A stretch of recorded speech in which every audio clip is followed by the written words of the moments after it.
হারলে শুধু ট্রফি যায় না, ব্যাংক অ্যাকাউন্টও কাঁদে।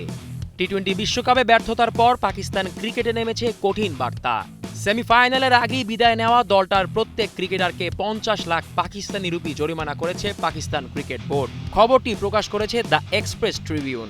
ভারতের কাছে 61 রানে হারার পরই নাকি এমন সিদ্ধান্ত। ভালো খেললে পুরস্কার, খারাপ খেললে শাস্তি। চলতি বিশ্বকাপে পাকিস্তানের পারফরমেন্স ছিল দোদুল্যমান। গ্রুপ পর্বে তুলনামূলক দুর্বল দুই দলের বিপক্ষে জয়, কিন্তু বড় ম্যাচে ভেঙে পড়া। সুপার 8-এ ইংল্যান্ডের কাছে হার, বৃষ্টিতে পয়েন্ট খোয়ানো।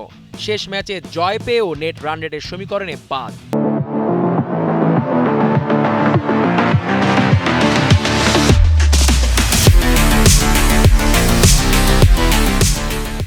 অধিনায়ক সালমান আলী আগাদের বিশ্বকাপে শেষ হতাশায়। পাকিস্তান ক্রিকেট বোর্ডের যুক্তি পরিষ্কার, পারফরমেন্স ভিত্তিক আয়। কিন্তু প্রশ্ন হচ্ছে, ক্রিকেট কি শুধু খেলোয়াড়ের দায়? সিলেকশন, কৌশল, মানসিকতার প্রস্তুতি, এসব ব্যর্থ হলে জরিমানা কি কাঠামোগত সমস্যার সমাধান দেয়? এবার চোখ ফেরাই বাংলাদেশে। যদি বাংলাদেশ ক্রিকেট বোর্ড একই সিদ্ধান্ত নেয়, তবে কি দায় কেবল ক্রিকেটারদের ঘাড়ে চাপানো হবে, নাকি বোর্ড ও টিম ম্যানেজমেন্টও একইভাবে জবাবদিহিতার মুখে পড়বে?